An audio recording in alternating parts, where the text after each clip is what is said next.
మన గవర్నర్ గారు కూడా వచ్చారు ఒకసారి, మాజీ గవర్నర్.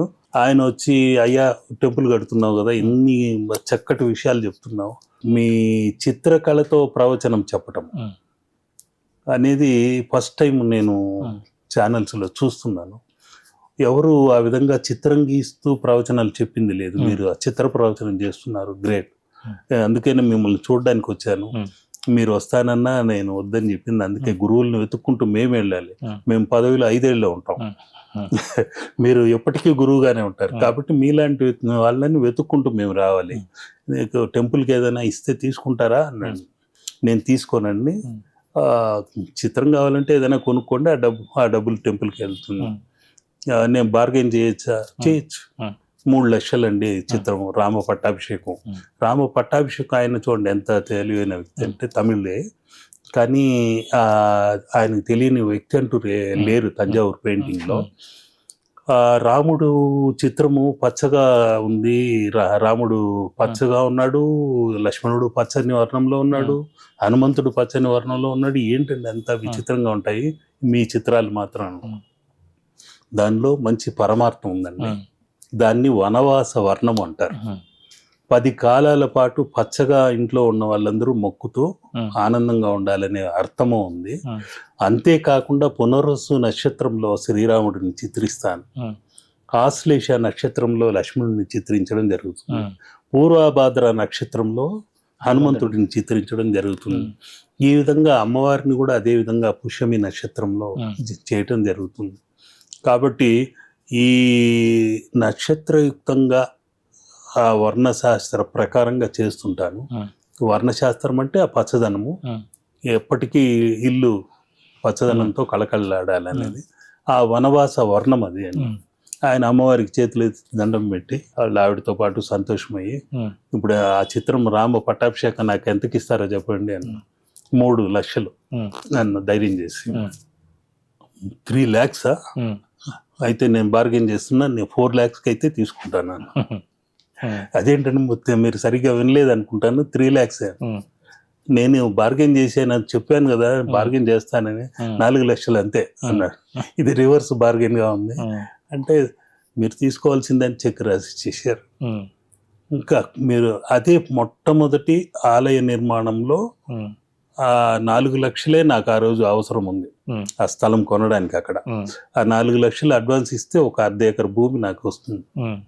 వెంటనే ఆ 4 లక్షలు తీసుకెళ్ళి ఒక మంచి వ్యక్తి భక్తుడి నుండి మనకి ధనం వచ్చింది కాబట్టి దాన్ని కొనాలని అక్కడ ఇవ్వటం జరిగింది. అక్కడ నుండి ఆయన హస్తవాసనో మన అమ్మవారి అనుగ్రహం మెల్లమెల్లగా చేసుకుంటూ వస్తుంది. నవపాషాణ విగ్రహం మాకు దర్శనం ఎప్పుడు కలుగుతుంది? నవపాషాణ విగ్రహం ఆయన భోగర్ భరణీ నక్షత్రం. ఆ భరణీ నక్షత్రం రోజున ముఖ్యంగా కుమారస్వామి అనుగ్రహం ఉన్న రోజున వాళ్ళని అక్కడ పెట్టి ఒక 10-15 రోజుల్లో ఆ ఆలయంలో ఒక ముఖ్యమైన సిద్ధయోగిని ఆహ్వానిస్తున్నా. ఆయన అడవుల నుండి రావాలి, ఈ బాహ్య ప్రపంచము ఈ ఆర్భాటాలు అట్టహాసాలు వాళ్ళకి నచ్చవు కాబట్టి నిరాడంబరంగానే ఉంటుంది రండి అని కూడా మన వ్యాసపీఠాధిపతిని ఏ విధంగా ఆహ్వానించామో అదే విధంగా ఆహ్వానిస్తున్నాను. చెప్తాను తంబి, చెప్తానని ఆపుతున్నారు.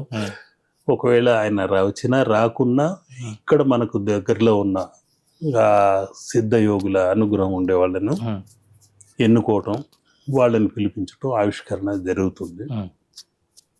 ఇది వాళ్ళు వచ్చి ఆవిష్కరణ చేసినంత మాత్రాన దానికి ఏదో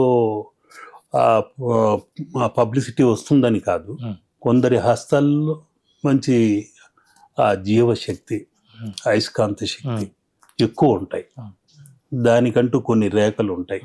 వాళ్ళ తపో శక్తి అనేది ఉంటుంది. వాళ్ళను ప్రారంభించినప్పుడు అందులో కిరణాలు ప్రవేశించి వాళ్ళకు అవన్నీ అనుగ్రహంగా అందాలి అనే తత్వంతో వాళ్ళని ఇన్వైట్ చేస్తున్నాను. త్వరలో అది కూడా 15 రోజుల్లో ప్రారంభం అవుతుంది. ఉగాది లోపల అయిపోతుంది. వారితో పాటు ముఖ్యంగా పాంబాటి సిద్ధర్ అని ఉన్నాడు, ఆయన్ని పెడుతున్నాము. ఆ పాంబాటి సిద్ధర్ అనే ఆయన పాముల్ని పట్టి జీవనం సాగిస్తూ ఒకసారి అనుకోకుండా ఎవరో అడిగితే ఆ పాము పైన ఉన్న నాగమణి మాకు కావాలయ్యా, తీసుకొస్తావా నాగమణిని, దానిలో చాలా శక్తులు ఉన్నాయట, మీరు ఇందాక అన్నట్టు ఆ శక్తుల్ని పొందాలంటే ఆ నాగమణి ద్వారా కూడా పొందొచ్చు, అది ఒక్క నిజమైన దేవతా సర్పం దగ్గరే దొరుకుతుంది, ఆ దేవతా సర్పాలు ఎక్కడుంటాయో పట్టుకొని రావాలి. ఇతను ఊళ్ళంతా తిరుగుతూ అనేక రకాల పాముల్ని పట్టడం, దాని తలని చితకబాదటం, అక్కడ ఏమైనా మణి ఉంది అని చూడటం, అక్కడ ఏమీ లేకపోవడం.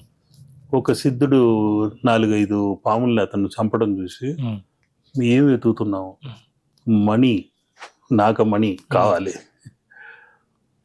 మణి నీలోనే ఉందయ్యా, ఆ నాగం నీలోనే ఉంది, చూసుకున్నావా, నీ లోపలే ఒక పుట్ట ఉంది, మూలాధారం అనే పుట్ట ఉంది, దానిలోనే 3.5 చుట్టలు చుట్టుకొని పడుకొని ఉంది, దాన్ని నీ నిద్ర లేపితే 6 మణులు దొరుకుతాయి, ఆ 6 మణులతో నువ్వు 6-7 లోకాలు పాలించవచ్చు, నువ్వు నిద్ర లేపి చూడు, నా లోపల పాము ఉందా, అవునయ్యా నువ్వు వెన్ను పామే పాము, ఆ పాముని పట్టుకో అనేసరికి అప్పుడు అతనికి కనువిపోతుంది, కుండలిని అనే నాగశక్తిని మనం లేపాలి, నిద్ర లేపాలి అని. ఆ రోజుల్లో ఆయన చేసిన ధ్యానం, ఆ ధ్యాస, భక్తితో అతను ఒక మహాసిద్ధుడుగా మారిపోతుంది. నీలోనే నాగం ఉంది భాగంగా అంటూ అనేక రకాల వేమనలాగా ఆయన కొన్ని రాయటం కూడా జరిగింది. ఆ నాగం గురించే రాశాడు, ప్రతి పాటలోనూ ఆయన ఆ నాగ తత్వాన్ని గురించి రాస్తూ కేవలం కుండలిని శక్తిగా వర్ణించడంలో నాకు అప్పుడు ఆయన ఇచ్చిన అనుగ్రహ భాషణమో ఏమో కానీ ఒక కుండలిని అమ్మవారికి రూపుదిద్దటం కూడా జరిగింది ఒక 50 ఏళ్ల క్రితం. అది ప్రాణ ప్రతిష్ఠ చేసి తెలియకుండా చిన్న వయసులో చేయటము, ఆ చిత్రము ఇప్పటికీ కూడా ప్రేమలో బంధించలేకుండా అలాగే ఉంది. ఆ చిత్ర దర్శనం కూడా జరుగుతుంది. అది జగజ్జనని ఆలయంగా ఇప్పుడు మన నంద్యాల దగ్గర ఒక ఆలయ నిర్మాణం జరిగింది. కొందరు హిమాలయ యోగులు జగజ్జనని ఎలా ఉంటుంది అని ఆ ఆలయ నిర్మాణం చేసిన వాళ్ళు అడిగితే ఇలా ఉంటుందని నా చిత్రం చూపిస్తే దాన్ని ఆయన ఒక మళ్ళీ రీప్రొడ్యూస్ చేసి జగజ్జననిగా టెంపుల్ కట్టారు. మంచి జనాదరణతో ఆ ఆలయం కూడా బాగా ప్రసిద్ధి చెందింది. ఎక్కడున్నా ఏదో నా చిత్రము అక్కడ ఒక కారణమై జగజ్జననిగా వెలుగుతుంది. మన ఆలయంలోనూ పెడుతున్నాను.